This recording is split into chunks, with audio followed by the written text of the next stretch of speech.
विद्यार्थियों, जैसा कि अपन ने कल कहते हैं आधुनिक काल में द्वितीय युग का अध्ययन किया था, तो अब द्वितीय युग के बाद में जो है छायावाद, यह वाद जो है बहुत ज़्यादा पॉपुलर रहा। और छाया शब्द जो है अपने आप में, जैसे हम धूप में खड़े होते हैं, रोशनी में खड़े होते हैं, जैसे छाया होती है, तो उसी तरह से छायावाद का नाम भी उसी रूप में किया गया है। तो दो विश्व युद्धों के बीच में हिंदी कविताओं के बीच का जो अंतराल है उसको छायावाद के नाम से जाना गया। अब इसकी देखो आप विशेषताएं देखो। छायावाद जो है स्थूल के प्रति सूक्ष्म का विद्रोह, स्थूल के प्रति सूक्ष्म का विद्रोह के नाम से जाना गया। और एक तरह से हिंदी में प्रेम, सौंदर्य और भाव की एक नई पद्धति चली, जिसका नाम उन्होंने छायावाद रख दिया। और बंगला साहित्य में विकसित रहस्यात्मक छायावादी कविताओं का प्रभाव माना गया। और यह कविता 1938 के आसपास उसमें समाप्त हो गया। प्रगतिवाद, प्रयोगवाद का तेजी से आविर्भाव हुआ। अब है छायावाद का नामकरण कैसे पड़ा। प्रस्तुत काव्यधारा का नाम छायावाद पढ़ने का कोई निश्चित कारण मालूम नहीं पड़ता है, क्योंकि छायावाद में प्रयुक्त छाया शब्द को अर्थ का संबंध कविता के लक्षणों में ठीक नहीं बैठता है।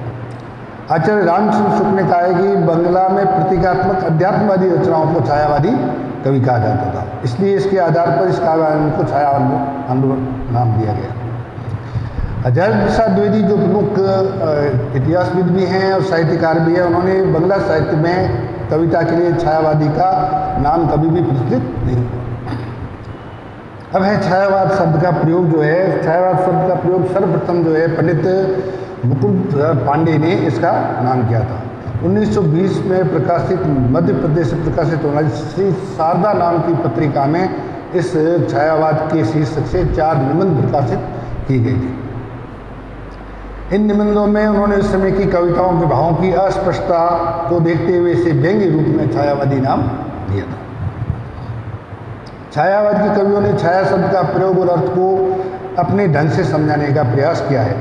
जयशंकर प्रसाद जो कि प्रमुख नाटककार भी थे, कवि भी थे, उन्होंने छायावाद का नाम इस रूप में किया है। उसके भीतर से मोती के भीतर जैसे छाया की तरलता होती है, वैसी ही कांति, तरलता, अंग में लावण्य कही जाती है।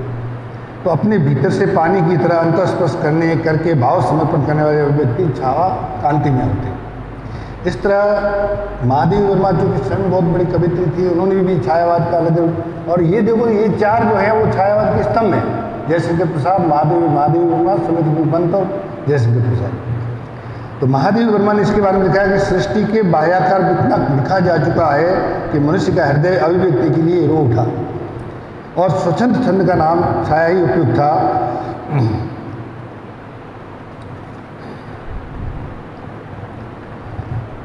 अब देखिए छायावाद की परिभाषा और स्वरूप, और अलग अलग विद्वानों ने छायावाद की अलग अलग परिभाषा दी। जैसे डॉक्टर नागेंद्र की परिभाषा बहुत ज़्यादा मान्य रखती है। उन्होंने लिखा है स्थूल के प्रति सूक्ष्म का विद्रोह छायावाद है। राम कुमार वर्मा ने कहा है परमात्मा की छाया आत्मा में पड़ने लगती है और आत्मा की परमात्मा ही छायावाद है। डॉक्टर देवराज ने कहा छायावादी गीति काव्य है, प्रकृति काव्य है और प्रेम काव्य है। शांति प्रिय द्विवेदी ने कहा है छायावाद एक दार्शनिक अनुभूति है। इस प्रकार छायावाद के स्वरूप को स्पष्ट करने वाली परिभाषाएं दी गई है। अब देखिए छायावाद के प्रवर्तक कवि। सन 1915 के आसपास इस तरह की रचनाएं आने लगी थी, जैसे निराला की जूही की कली, प्रसाद की लहर और काम झरना, और पल्लव की रचनाएं, माखनलाल चतुर्वेदी की रचनाएं इनके समय के आसपास थी। इसलिए विद्वानों में छायावाद के प्रवर्तक को लेकर के पर्याप्त मतभेद है। छायावाद के प्रमुख कवि जो है प्रसाद, पंत, निराला और महादेवी वर्मा, ये 4 नाम बहुत ज़्यादा प्रसिद्ध हैं और ये छायावाद के 4 स्तंभ में माने जाते हैं। कौन कौन से? प्रसाद, सुमित्रानंद पंत, जयशंकर प्रसाद और निराला और महादेवी। अब आप देखिए छायावाद को 3 भागों में बांटा गया है। पूर्व छायावाद काल और उत्तर छायावाद काल। पूर्व छायावाद का काल माना जाता है 1850 से 1917। इसी प्रकार छायावाद का माना जाता है 1918 से 1939, और उत्तर छायावाद जो है 1940 से अब तक। अब इसकी जो प्रमुख प्रवृत्तियां थी उसको आप नोट कर लो। छायावाद में सबसे ज़्यादा मुख्य रूप से प्रवृत्ति सामने आई प्रेम और सौंदर्य की अनुभूति। अब तक छायावाद से पहले तक जो काव्य लिखा गया वो सिर्फ सामाजिक समस्याओं के ऊपर आधारित था, जिसमें छुआछूत, भेदभाव, अस्पृश्यता इन विषयों को लेकर लिया गया था। लेकिन छायावाद का जो शुरुआती दौर है वो प्रेम और सौंदर्य की अनुभूति के ऊपर लिखा गया है, इसलिए ये इसकी प्रमुख प्रवृत्ति के रूप में उभर कर आया है, प्रेम और सौंदर्य की अनुभूति। दूसरी इसकी प्रमुख प्रवृत्ति थी दुख और निराशावाद। अब तक हमने सिर्फ जो समाज के सुखद पहलू थे उसी पर काव्य देखा, लेकिन छायावाद में मनुष्य के दुख पर भी ध्यान केंद्रित किया गया, उसकी निराशा पर भी ध्यान केंद्रित किया गया। तो दुख और निराशावाद भी इसकी प्रमुख प्रवृत्ति के रूप में आते हैं। अब देखिए, इसकी छायावाद का सबसे महत्वपूर्ण जो बिंदु है उसको रहस्यवाद से जोड़ दिया गया है। मतलब एक ऐसी रहस्यमय अनुभूति है जिसमें कवि उसमें डूब जाता है और वो रहस्य जो है वो अनजान ही रहता है। तो यह रहस्यवाद भक्ति काल के कवियों की भांति धर्म, भक्ति की आध्यात्मिक भावनाओं पर आधार न होकर के लौकिक आधारों पर अवस्थित है। मतलब उसको ईश्वर से नहीं जोड़ा गया है, संसार के लौकिक जो मनुष्य जीवन है उससे सीधा जोड़ा गया है। अब तक तो जो है वो रहस्य किसमें जुड़ा था कि परमात्मा है, उसे योगी साधक उसे मिलने का प्रयास करते हैं, उसको पाने का प्रयास करते हैं, तो ईश्वर से जुड़ा हुआ था आध्यात्मिकता से। लेकिन यहाँ रहस्यवाद जो है लौकिक मनुष्य के साथ जुड़ा और है दार्शनिकता। दार्शनिकता भी अब तक अपन देखे आए हैं, उपनिषद वेद वगैरह पढ़ते हैं, उसमें दर्शन होता है, लेकिन यहाँ दार्शनिकता अलग तरह की है। जिस तरह से रहस्यवाद ईश्वर से जोड़ दिया गया था, उसी प्रकार यहाँ दर्शन भी जो है वो ईश्वर से जुड़ा हुआ नहीं है, बल्कि लौकिक दर्शन है। अब है पलायनवाद।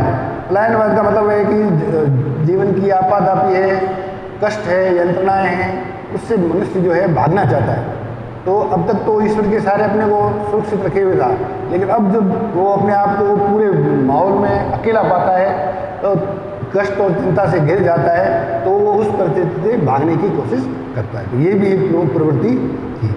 और द्विवेदी युग की तरह और भारतीय युग की तरह अभी भी देश प्रेम की जो भावना थी, राष्ट्र निर्माण की जो भावना थी, वो अभी भी रहस्यवाद छायावाद के अंदर भी वो प्रवृत्ति अछूती नहीं रही, मतलब चलती रही।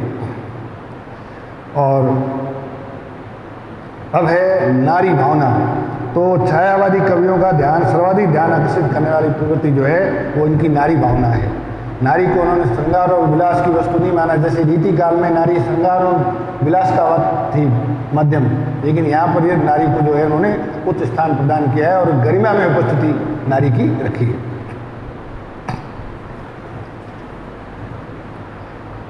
और आठवां है मानवतावाद, जिसको